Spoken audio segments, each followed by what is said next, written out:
et François pour partager avec vous une partie de nos quotidiens, des cogitations guerriers qu'on a pu avoir cette année. Je ne sais pas si vous avez vu le film Le Nom de la Rose.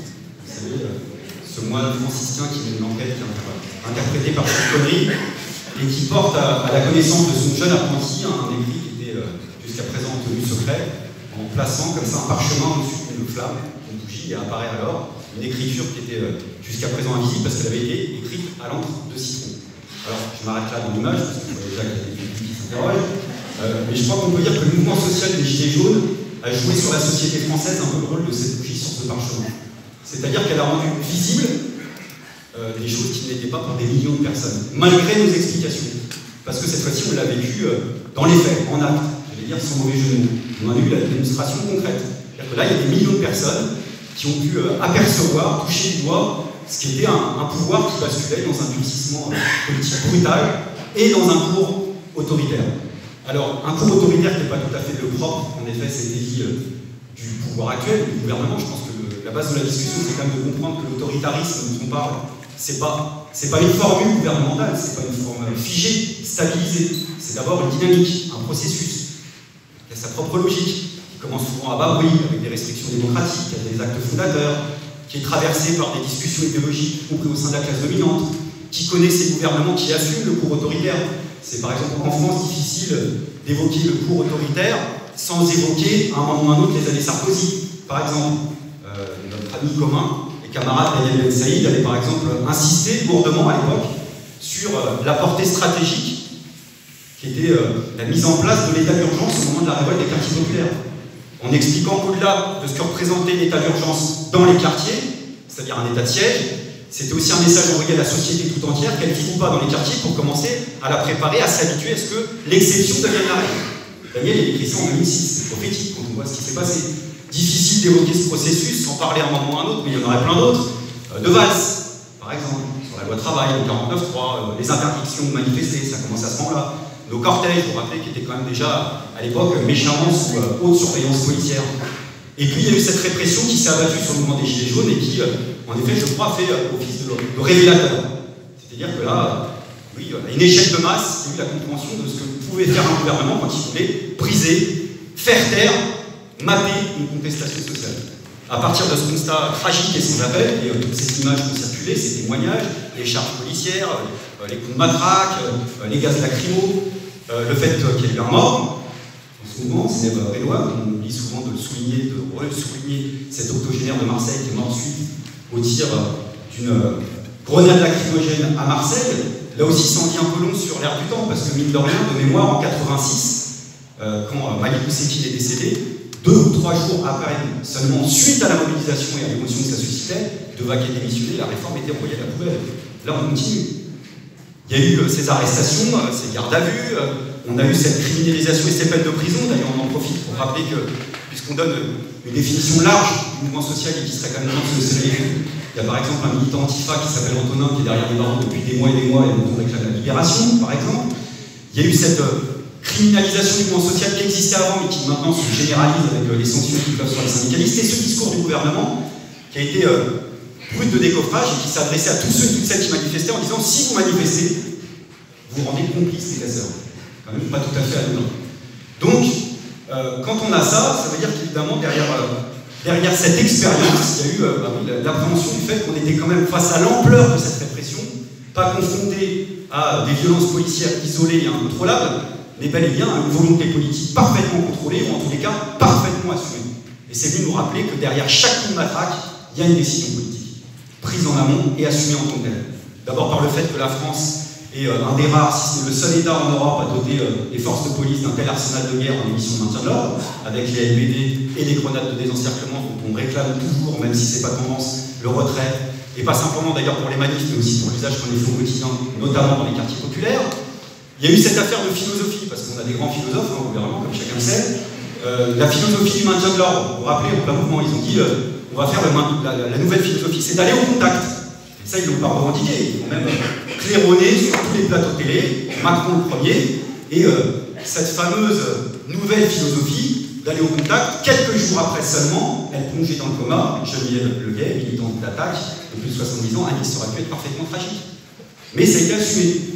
Et puis, c'est mieux rappeler simplement que, pas simplement qu'il y a des décisions politiques prises avant, mais qu'elles sont assumées après. Et de quelle manière? De façon, j'allais dire, provocante et même un peu déconcertante. C'est ce que Mediapart avait appelé la promotion gilet jaune au sein des forces de l'ordre, puisque on a tous découvert à cette occasion qu'il y avait chaque année un moment où on médaillait les policiers, et on a retrouvé ni plus ni moins parmi ces policiers les noms incriminés dans l'enquête interne de la mort de Sidney Brédois, médaillé, du coma de Geneviève Leguet, médaillé, à la fois du policier qui a participé à la charge que du policier qui était chargé de l'enquête interne, c'est-à-dire la commissaire qui était ni plus ni moins que sa compagne. Et quand on sait que le procureur, en prime, a cru bon de faire savoir autour de lui à ce moment-là qu'il voulait surtout pas inquiéter Macron politiquement, on se dit que ce sont des pousses au crime. Littéralement. Ça s'est vu à une échelle de masse, c'est resté dans les rétines. On va voir ce que ça donne sur le long terme. Hein. Ça peut susciter plus de peur, c'est le calcul du gouvernement, ça peut susciter plus de colère. En tous les cas, ça s'est vu. Tout le monde l'a vu, sauf évidemment le pouvoir en place. À commencer par M. Castaner, évidemment, premier flic de France. Hein, vous savez qu'il y a deux types de policiers dans la vie. Alors pas les bons et les mauvais, c'est pas comme ça que ça se passe, il y a les intellectuels et les manuels.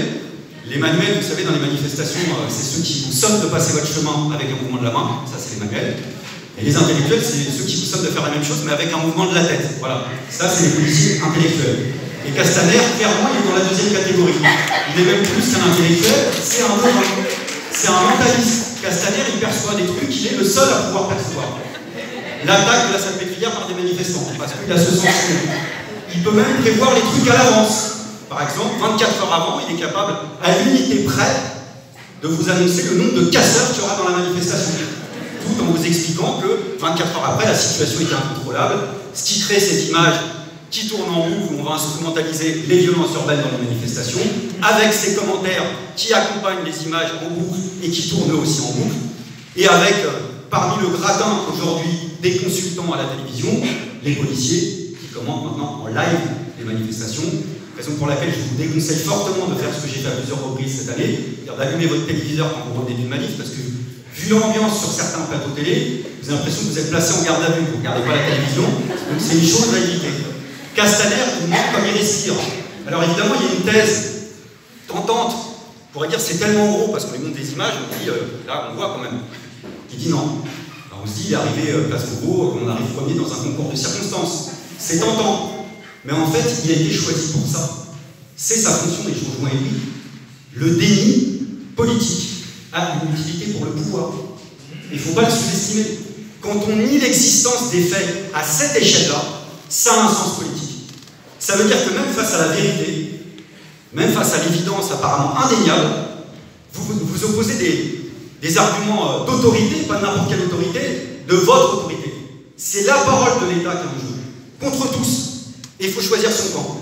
La parole de l'État contre les manifestants, ça on y est un peu habitué. La parole de l'État contre ceux qui sont présents, les soutiens, les secouristes. La parole de l'État contre ceux qui relaient ce qui s'est passé, c'est-à-dire les journalistes indépendants notamment, et là vous commencez à vous dire que ça sent pas très bon. Parce que si ça veut dire que même la vérité n'est plus un point de repère, bien sûr que ça brutalise. Et toute proportion gardée, on est quand même tenté de faire un premier lien avec le sinistre régime qu'envisageait George Orwell en 1984, où le fait de dénaturer le sens politique des propos était conçu comme une arme de propagande par le régime, avec, vous vous rappelez, la novlangue, c'est-à-dire le fait de bombarder la population de ces slogans autour de mots d'ordre parfaitement contradictoires, d'oxymores dépolitisantes à dessein. Vous savez, la paix c'est la guerre, l'esclavage c'est la liberté, l'ignorance c'est la force, etc. Quand on commence à vivre dans une société où plus rien n'a de sens, plus rien ne fait sens du point de vue de la parole de l'État, vous commencez à mettre un pied dans l'antichambre du royaume de l'arbitraire. D'autant plus que quand vous niez l'existence des faits, vous niez pas simplement l'existence de ce qui s'est passé, vous niez l'existence des actions qui ont produit ce qui s'est passé. Et par là même, vous dénigrez l'existence de ceux et celles qui ont pris le temps pour que ces actions aient lieu. C'est-à-dire que vous envoyez un crachat au visage de ceux et celles qui ont pris le temps de se mobiliser, pas pour le plaisir, sur les ronds-points, simplement pour voilà, rappeler leur droit. Et là, on commence à entrevoir quelque chose dans notre discussion, c'est que l'autoritarisme dont on parle, c'est pas simplement la répression, c'est pas simplement les coups de matraque, c'est pas simplement la gestion des manifestations, c'est un certain type de contrôle politique de l'ordre social qui est en train de se mettre en place. On en sait quelque chose dans les quartiers populaires depuis longtemps, dans les entreprises, on commence à bien le voir maintenant, et puis on l'a vu même dans l'affaire de Nantes, avec la mort de Steve. C'est-à-dire que là, on commence à se rappeler à quel point on n'a pas simplement face à nous un État qui, j'allais dire, utilise la violence pour dissuader les gens de manifester en leur faisant peur. On a un gouvernement qui se fait un malin plaisir de nous rappeler à quel point l'État peut être l'expression même de cette violence, peut en être l'incarnation. Moi, un des moments les plus violents de l'année dernière, je te situe au moment du grand débat. Quand dans le contexte qu'on connaissait, Macron a mis en scène en plus l'opposition entre deux peuples. Le bon, le mauvais pour lui.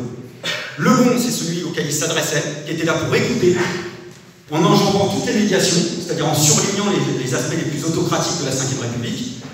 Et puis le mauvais, celui qui se mobilisait, qu'il a appelé la freineuse, qu'il a invisibilisé, balayé d'un revers de la main, comme ça, d'un coup, c'est-à-dire qu'il a refusé de reconnaître comme titre à ceux et celles qui manifestaient, même pas le statut d'interlocuteur, on ne demandait pas ça, mais le statut de sujet actif. Il a tenté de nous rabaisser d'emblée au sujet de le statut d'objet, docile, dominé, soumis. Et ça, c'est profondément inscrit dans la pensée de la droite française. Parce qu'évidemment, on vit sous un gouvernement de droite. Maintenant, on en a tous conscience, puisqu'au début, il y en a qui bégayaient pour le comprendre, mais on a un gouvernement de droite. Avec tout ce que ça signifie, c'est-à-dire y compris avec sa part de tradition politique. Et ça remonte à il y a longtemps. Il y a un journaliste que je connais bien ici, qui travaille à Mediapart, qui s'appelle Romaric Gaudin, qui écrit un livre qui s'appelle La guerre sociale en France et qui vient bientôt sortir, et qui met en relation cet épisode où Macron oppose le bon et le mauvais peuple avec un discours d'Adolphe Thiers en 1850 à l'Assemblée nationale, où déjà Thiers à l'époque oppose la ville multitude qui brûle les bâtiments, les palais, les monuments à Paris, ça nous rappelle quelque chose, et puis le bon peuple qui souffre, qui travaille et qui veut travailler. C'est en effet une réplique des traditions bonapartistes, c'est à ça qu'on assiste. Et ces traditions bonapartistes, elles n'ont jamais touché le secteur social de la droite, puisqu'il y a eu cette pensée qui disait que le bonapartisme dans la droite, c'était incompatible avec le libéralisme. Mais c'est éminemment lié, historiquement lié. La répression de la révolte des canuts dans les années 1830, la répression, l'écrasement de la révolution de 1848, le bain de sang dans lequel a été plongée la Commune de Paris, ça s'est toujours effectué au nom de la défense du droit de commerce et de propriété, que ça soit sous Casimir, Perrier, Cavaillac ou Adolphe Thiers. Donc la question, c'est pourquoi on assiste à ces répliques de tradition bonapartiste. La première raison, c'est d'abord qu'elles n'avaient jamais quitté la droite. Elles pouvaient toujours quelque part dans les nappes phréatiques idéologiques de la droite. C'est pas nouveau. Et ça va d'ailleurs au-delà du champ politique, parce qu'on n'est pas simplement confronté à une violence sociale et politique, on est confronté à une violence de classe. Alors qu'incarne Macron à sa manière, de façon magistrale, puisque ça fait cette espèce de manière condescendante, insupportable, qui suinte la marque de classe, qui coûtera son poste à un moment ou à un autre, parce que c'est grillé, cramé, qui nous aime pas, c'est tellement évident. Cette façon de s'adresser à nous comme si on était des enfants, comme si on était ses enfants, à nous appeler les enfants. Dans le grand débat, nous appeler les enfants. On est déjà de moins en moins nombreux à penser que c'est le président de la République, c'est quand même pas pour en prime. Imaginez que c'est notre père. Mais qu'à l'image de sa classe et du camp social qui a parlé pendant le mouvement, il y a quelque chose qu'ils n'ont pas supporté, c'est que le bordel dont ils parlent à la télévision, ce soit pour une fois passé dans les quartiers riches et pas dans les quartiers habituels. Ça, ils n'ont pas supporté. Et du coup, le naturel est revenu au galop.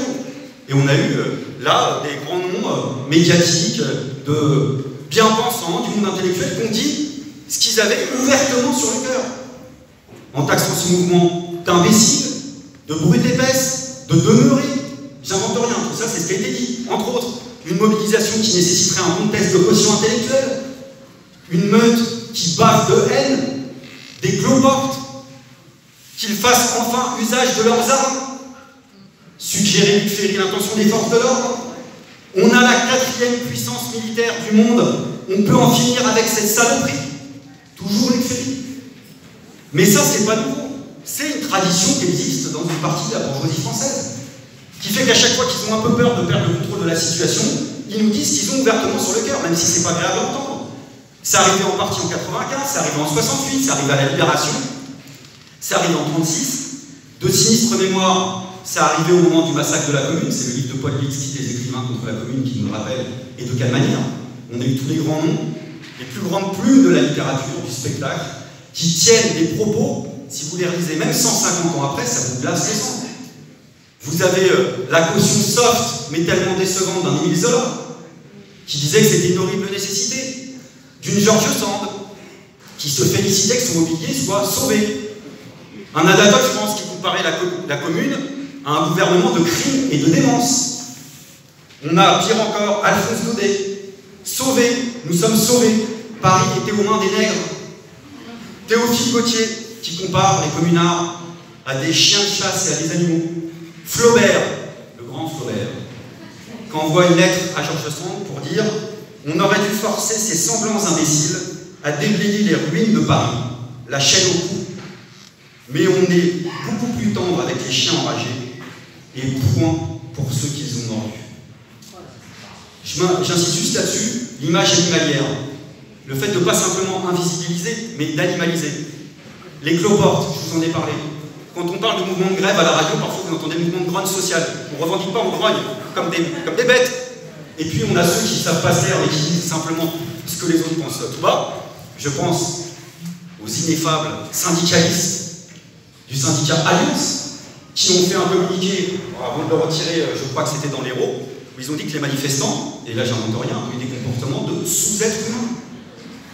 Et là, c'est un concentré de haine de classe. Donc ça, c'est une tradition française.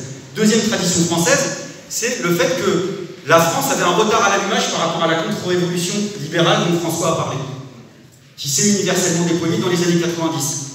Ce qui fait que ça soit pour des vraies raisons, des raisons fantasmées, pour les classes possédantes françaises, c'est insupportable dès qu'on ne soit pas à niveau. Et du coup, il y a eu cette espèce d'envie inassumable grand public chez les classes possédantes, c'est de trouver le leader qui va remettre enfin la France d'équerre. Or, comme l'autoritarisme, et ça a été dit, c'est un peu le revers de la médaille des politiques libérales qui sont par nature pas populaires et qu'il faut faire passer en force, la répression sera d'autant plus forte que vous avez pris du retard. Maintenant, tout ne s'explique pas en effet par des spécificités françaises, je pense qu'on a parlé. Le bonapartisme n'a pas gagné idéologiquement toutes les droites du monde. Il y a l'avènement en effet d'un libéralisme autoritaire qui a un historique, et Louis l'a rappelé, mais un historique précis, qui naît en effet de la phase des années 70. Par rapport à cette crise de gouvernabilité, pour reprendre la formule de Foucault, c'est-à-dire une crise en fait de légitimité, d'hégémonie, un système qui était pas simplement dans la mouise à cause de la crise économique, mais parce qu'il était contesté sur le fond. Dans les classes possédantes, certains ont pris le temps de réfléchir à ce qu'on pouvait opposer à ça. C'est notamment ce que dit le livre de Grégoire Chamaillou qui s'appelle La société ingouvernable, que je vous conseille, où en effet, il repisse toutes ces discussions qui ont existé. Et qui fait qu'en effet, on a maintenant des libéraux qui assument idéologiquement une certaine intervention étatique. Alors, c'est pas là pour nous rappeler que les capitalistes se seraient convertis à l'intervention étatique, parce que les capitalistes se sont toujours accommodés d'intervention de l'État. Et pour s'en convaincre, il suffit simplement de voir partout en France, en Europe ou dans le monde, ce jeu de pantouflage qui existe entre les plus grands bureaucrates des plus grandes administrations d'un côté et les conseils d'administration des entreprises privées de l'autre. Il y a des va-et-vient permanents. C'est un monstre à deux têtes auquel on est confronté. Dans la thèse de Grégoire, c'est pas ça.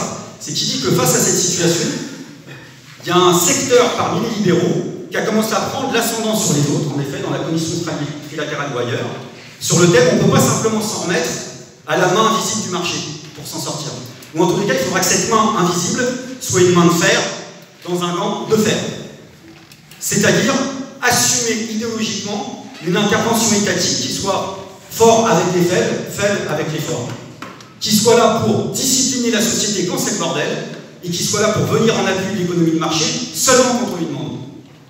D'abord comme coffre-fort géant, ça je pense que tout le monde l'a constaté au moment de la crise financière de 2007-2008, puisque là on a donné des milliards aux banques, et on a bien vu que les capitalistes, ça ne les dérangeait pas qu'on socialise les pertes et qu'on privatise les profits. Ça a été une petite piqûre de rappel pour une partie du mouvement altermondialiste. Parce que je me rappelle qu'il y avait quand même cette illusion chez certains de l'idée que pour vaincre le libéralisme, il fallait opposer l'État. On se voit comme une gousse d'ail face à Dracula. Enfin, non. Ça suffit pas, on l'a vu en 2007-2008, et en fait c'est même plus vieux que ça, puisque les capitalistes ont fait inscrire dans le marbre par la loi des législations bancaires, par exemple, la loi bancaire de 73 en France, ce qui est gravé dans le marbre des traités européens, le fait que, par exemple, les pouvoirs publics n'ont pas le droit d'emprunter à des banques publiques, sont obligés d'emprunter à des banques privées qui vont spéculer avec des taux d'intérêt exorbitants sur quoi? Sur le marché du déficit public. Et ça remonte même pas à 30 ou 40 ans. Ça, c'est des mécanismes que Marx a décryptés dans le détail il y a déjà 150 ans. La nouveauté, c'est que là, on a eu des libéraux qui sont venus redire qu'ils n'avaient pas simplement besoin de gouvernements qui soient autant d'armées de courtiers pour mettre les marchés en relation entre eux, que de gouvernements qui soient des marchés, comment qu'ils soient des armées tout court. Et là, c'est même pas caricatural. Alors évidemment, ils ont couvert ça là aussi sous forme de novlangue, puisque le terme c'est gouvernance. Le terme pour désigner l'État fort, c'est gouvernance. En essayant de faire croire que c'est l'art de gouverner sans gouvernement. Alors en réalité, c'est l'art pour l'économie de marché de gouverner les gouvernements. Avec des théories politiques qui ont été assumées, il y a eu des grandes figures du néolibéralisme qui est Hayek, Friedrich Hayek, qui est vraiment un des grands noms de la pensée libérale, il fait référence. Il n'a pas hésité une seule seconde à aller soutenir Pinochet. Pendant la dictature, Pinochet qui était un dictateur et qui était favorable aux privatisations, il les a faites, comme quoi c'est pas incompatible. Comme Bolsonaro au Brésil fait référence aux années de la dictature brésilienne et pour les privatisations, comme quoi c'est pas incompatible. Et Hayek a eu cette formule en disant, puisqu'il y a un journaliste qui me posait la question, oui, je préfère une dictature qui est compatible avec le libéralisme qu'une démocratie illimitée qui est incompatible avec le libéralisme. Et c'est parfaitement assumé. Donc on est, et j'insiste là-dessus, pourquoi? Parce que ça veut dire que dans le camp adverse, ils ont pris le temps de penser une solution à cette crise d'instabilité. Donc il est temps de penser, nous, une alternative à ça. Pourquoi? Et là, c'est un peu désagréable d'entendre ce que je vais dire, mais on ne peut pas comprendre le cours autoritaire des choses simplement en le comprenant par ordre. On ne peut pas simplement comprendre ce qui est en train de se passer simplement par le jeu interne des classes possédantes et ce qu'ils auraient décidé en termes d'orientation politique. Parce qu'entre les classes possédantes et la société, il y a nous. Et ce cours autoritaire fonctionne, même à l'issue du suffrage universel. Ça veut dire qu'il y a une base sociale, même dans notre propre camp, à l'autoritarisme. Parce qu'on est en train de vivre le mouvement de bascule dont parlait-vous. Et ça déstabilise. On est en train de vivre un effondrement, un délitement, une décomposition, l'individualisation, l'atomisation, la fragmentation, les fameux laissés pour compte, les déclassés, les déracinés socialement, qui pensent qu'ils n'ont plus aucune appartenance avec l'humanité tout entière. Ça, Hannah Arendt, toute proportion gardée, quand elle parle de l'avènement du totalitarisme, elle parle du phénomène de désolation. Et on n'est pas loin de le connaître. Et c'est là où nous, on a une responsabilité en termes d'alternatives politiques. Alors moi, je terminerai là-dessus. Si on veut penser notre réponse idéologique à ce qu'ils ont pensé, je pense que le moyen le plus simple, c'est de prendre ce qu'ils pensent et d'opposer l'exact inverse. En général, ça marche pas mal. Dans tous leurs écrits dont parlait Louis, qui est raconté dans le livre de Grégoire, ils ont pisté deux adversaires pour opposer l'État fort. C'est la démocratie limitée et c'est l'autogestion. Ils ont pensé tout ça. Notre ennemi, c'est la démocratie limitée et c'est l'autogestion. Donc il faut opposer la démocratie limitée et l'autogestion. Il faut repenser ces deux concepteurs. La démocratie limitée, j'y vais très rapidement parce que, et François et Guillaume en ont parlé, mais je pense par exemple qu'au sein du NPA, il faut reprendre une discussion sur le processus constituant. Moi je le dis, je l'ai déjà répété à plusieurs reprises, mais moi je n'ai pas cru à ce qu'on va raconter publiquement les 15 dernières années. C'est-à-dire que publiquement, on était là à raconter qu'il y avait une crise politique majeure et que tout pouvait basculer. Mais on se vivait politiquement simplement comme dire, un courant politique qu'on peut utiliser pour envoyer un message aux autres. Mais là, on a vu qu'on pouvait avoir une éruption événementielle. En décembre, on n'était pas très loin. On peut imaginer, ça ne veut pas dire que ça va arriver, mais une situation de destitution du pouvoir en place. Si ça se destitue, il y a ceux qui pensent que ça peut renaître tout seul. Je ne crois pas. Il faut imaginer un autre processus constituant. Il faut en rediscuter. Deuxième aspect, l'autogestion. Et là, il faut reprendre cette discussion plus vite. À la fois sur les processus de reprise des entreprises, parce qu'on voit que dans les batailles contre les licenciements et les fermetures d'usines, c'est quand même arrivé à plusieurs reprises qu'on ne soit pas simplement dans des batailles défensives, mais qu'on ait aussi des ouvriers, des ouvrières, des salariés, des travailleurs, des travailleuses qui disent pourquoi on ne continuerait pas la production tout seul? La discussion sur les services publics, c'est-à-dire comment on fait pour échapper à la logique marchande sans retomber dans un processus de bureaucratisation et d'administration dont on ne veut pas, avec un contrôle des usagers. Comment on peut imaginer tout ce fonctionnement-là, c'est-à-dire les services publics sous contrôle de la population? Et puis le dernier aspect, c'est la sécurité sociale, qui est un chantier énorme, et d'ailleurs, eux, en face, ils l'ont bien compris, mais qui est là, quand même, typiquement, un de ces embryons qui coulent dans l'ancienne société et qui pourrait germer dans la société future. Ça pourrait être, en effet, un autre fonctionnement. 100% sous contrôle des assurés, avec le rétablissement des élections, la révocabilité, etc., etc. Donc là, il y a plein de pistes de discussion qu'il faut reprendre et qui sont des discussions stratégiques. Et je voudrais terminer pour surligner ce qui a été dit par une citation là encore d'Hannah Arendt. Quand tout le monde nous ment en permanence, le résultat n'est pas que vous croyez ces mensonges, mais que plus personne ne croit en rien. Or, un peuple qui ne peut plus rien croire ne peut se faire une opinion. Il est privé non seulement de sa capacité d'agir, mais aussi de sa capacité de penser et de juger. Avec un tel peuple, vous pouvez faire ce que vous voulez. Donc la bataille, même sur cette question-là, donc la question démocratique, liée aux questions sociales, elle est centrale dans les semaines et dans les mois. Je vous remercie.